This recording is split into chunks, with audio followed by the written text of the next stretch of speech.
This week's cutting of the American military budget is just the latest example of what can be seen as the decline of Uncle Sam's influence in the world. President Barack Obama unveiled a defense strategy on Thursday aimed at shaving off $500 billion of spending. The Pentagon will cut troops in Europe but beef up its presence in the Asia-Pacific, a challenge to China's growing economic and military clout in the region. Importantly, America will abandon its goal of being able to win 2 wars in different parts of the world at the same time. Their lesser target, perhaps gleaned from experiences in Iraq and Afghanistan, is being able to win 1 war while deterring an adversary elsewhere. Meanwhile, the US is grappling with a massive budget deficit and a financial crisis that was likely the result of Wall Street avarice. Opinion polls suggest that Americans are gloomier than ever about their standing in the world.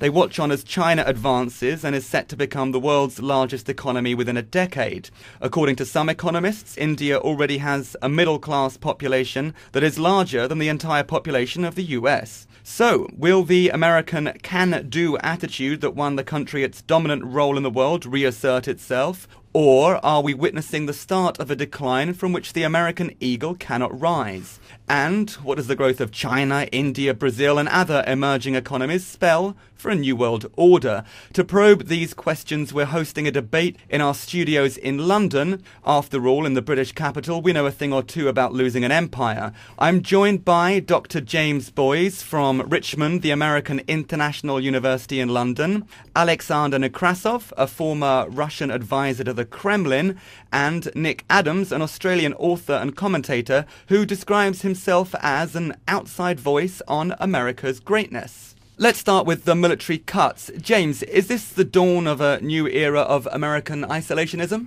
I have to say it is not. Whatever you want to say about these defence cuts, they still will leave the United States with a huge defence budget, which will be still comparable with that of the next 5, 6 other largest budget spending countries in the world. It's also important to recognise that there will still be increases in American defence expenditure in line with inflation.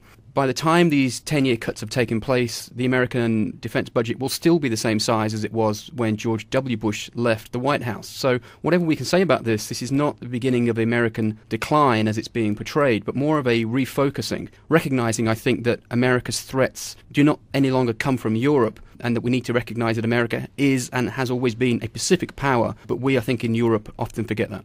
Alexander, James describes it as a refocusing. Is that possibly buying into the Washington spin? Well, I think that basically it has nothing to do with cutting the budget as cutting the budget.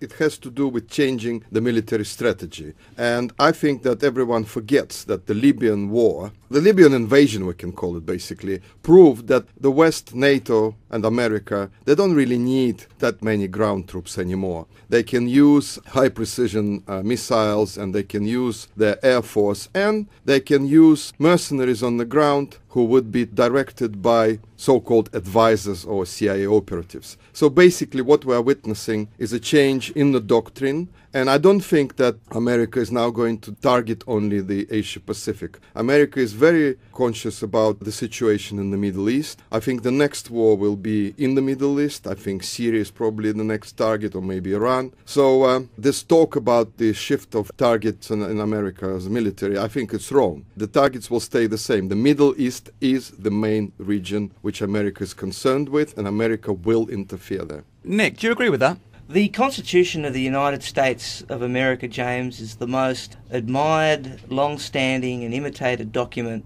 that this world has ever seen. And one of the, if not the only thing that the Constitution stipulates as a responsibility for the federal government is to protect Americans. Indeed, when an American wants to serve the military, in whichever capacity, he or she takes an oath. And that oath is to defend the US Constitution from all enemies, both foreign and domestic. And it would appear that the policy that was announced yesterday certainly indicates that, if anything, the enemy is certainly domestic now. I do not support what President Obama announced yesterday. I think it is a backward step. I think that defence is something that should never be cut from a budget. I think the exceptionalism of America is most profound in its military sense, And we've seen drawbacks and cut downs in the past. In America, we've seen them after the Second World War. There was talk of them after the Vietnam War. But in fact, it was Reagan's build-up of the military and increased military spending through the 80s, which is largely attributed to the defeat of the Soviet Union. I think that when you increase military spending or when you support the military of one's country, you are really showing that you are devoid of any kind of lethargy. You are strong and enthusiastic and resolute. And I think what was announced yesterday really does, in many ways, make America's commitment, the commitment that she's had for the last 70 years to freedom, very difficult. James, I want to put one over to you. The military budget cuts, are they coming out of America's economic difficulties, or is it a reflection of the costly wars that they've had in Iraq and Afghanistan? It's a good question, and I'm going to give you hopefully a good answer. I think the answer, therefore, is that you've got a duality here. There's no doubt about it that you have got a need to try and trim the US budget deficit, which is huge and spiralling all out of control. And cutting the sort of numbers that Barack Obama is talking about will assist in that, although not greatly, and I'm sure probably Nick would agree with that. What you are also seeing, though, I think, is the fact that over the last 10 years, since 9/11, you've got a massive build-up in defence expenditure. And what Barack Obama has done is basically said, well, fair enough, we've been throwing so much money at defence over the last 10 years in the aftermath of 9/11. It's now time to say, right, fair enough, the Iraq war is over, the Afghanistan war is drawing down, we need to get back to a more stable footing. And as a result of that, trim defence expenditure back in line with peacetime expenditure expectations. I want to put one over to Alexander. You mentioned a potential war in Syria next year. I'd be interested in your take on that, but also on Iran, where the US, of course, remains at loggerheads with Iran over its nuclear program. Do you think American muscle is going to be able to coerce what they consider the right behavior out of Tehran? Iran is a difficult country for America because America isn't really very good at waging ground wars. If you look at its history, it's probably lost all the conflicts it was involved in. And I mean, Iraq is not really a victory. I mean, look at what's happening in the country. Afghanistan is basically humiliation of NATO and America itself. And the Taliban are coming back in a big way. And what was the point of that war?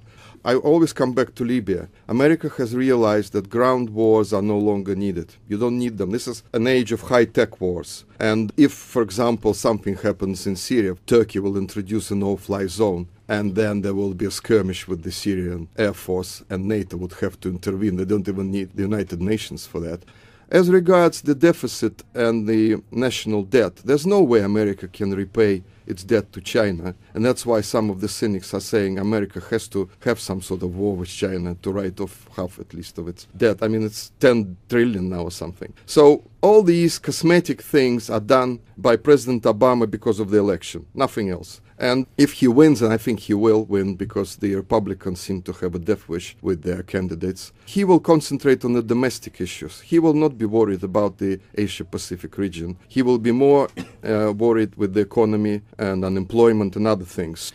Nick, Alexander hints at a kind of pessimism that's taken over America. A fairly recent poll by the Pew Research Center found that Americans are becoming pessimistic, jaded. Asked about the statement, quote, "Our people are not perfect, but our culture is superior to others," only 49% agree now. That's down from 60% in 2002. Why do you think that is? The Americans are the most individualistic, patriotic, religious, libertarian and optimistic people in the world. There is, of course, right now a very strong strain of pessimism that many Americans are feeling, but I think it's only a temporary thing. I think if you go back and you look throughout history, America has always had this uncanny ability to recorrect a trajectory. I think that what we have right now is temporary. I think that Americans quite clearly, economically, are hurting, and that's going to last for some time. But I think American exceptionalism is going to win out again.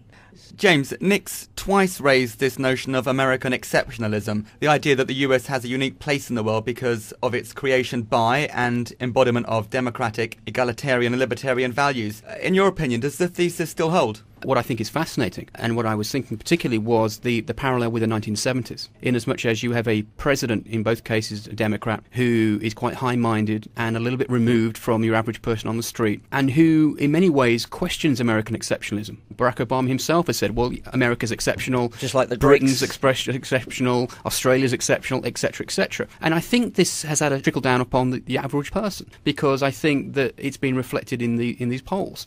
Alexandra, I want to get your take on the debate about American exceptionalism. Ronald Reagan called the US the shining city upon the hill. George W. Bush said it was chosen by God and commissioned by history to be a model to the world. I'm guessing you never bought into these ideas, though. Well, first of all, I must say that when Nick was telling about Ronald Reagan winning, the Cold War and defeating the Soviet Union, that is rubbish, because Ronald Reagan did nothing of the sort. When you defeat somebody, you disarm your enemy.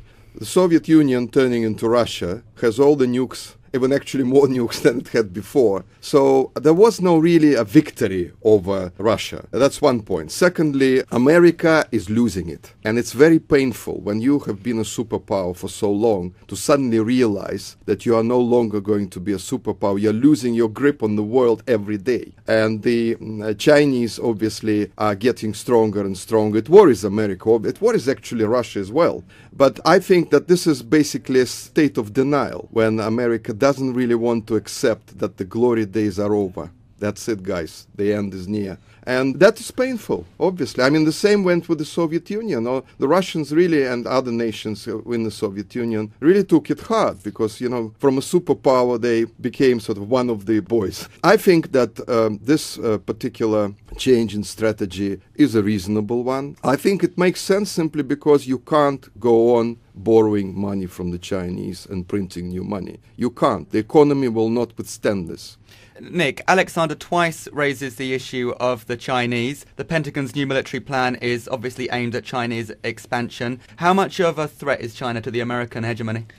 I'm not afraid of China at all, and I don't think America should be either. I consider China to be inherently internally unstable. I consider China to have the big problem that Russia had, or the old Soviet Union had, and that is that it has no spirituality. It's godless. And I think that when you don't have any faith, it's impossible to be a superpower. If you look at all the different ages throughout history, whether we talk about the industrial age, whether we talk about the agricultural age, or the information age, in each of these ages, America has been at the very forefront. And right now we're in the so-called information age. And you look at all of these things like Facebook and Twitter and YouTube.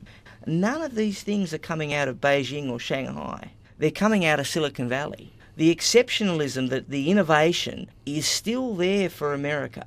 Economically, they're struggling, yes. In terms of the Chinese build-up with the military, they're building up. But until recently, they didn't even have a navy.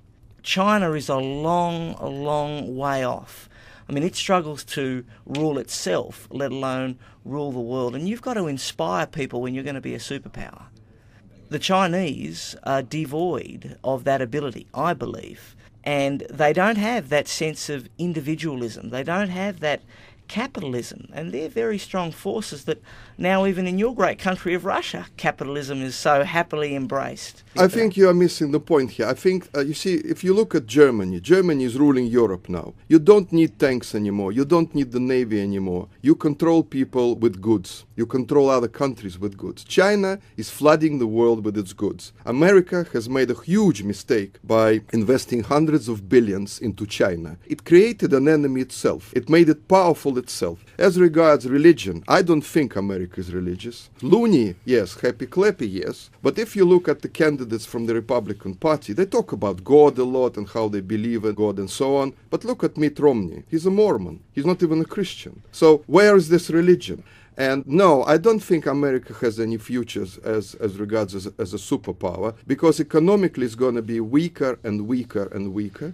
It has no solutions at all. Look at this administration. It has done nothing to change the economy. The future administration, even after Obama leaves after the second term, will not have any quick solutions. It's impossible. As regards military power, America has lost its ability to project military power. If you look at Afghanistan, it's a disaster. Militarily, it's a disaster.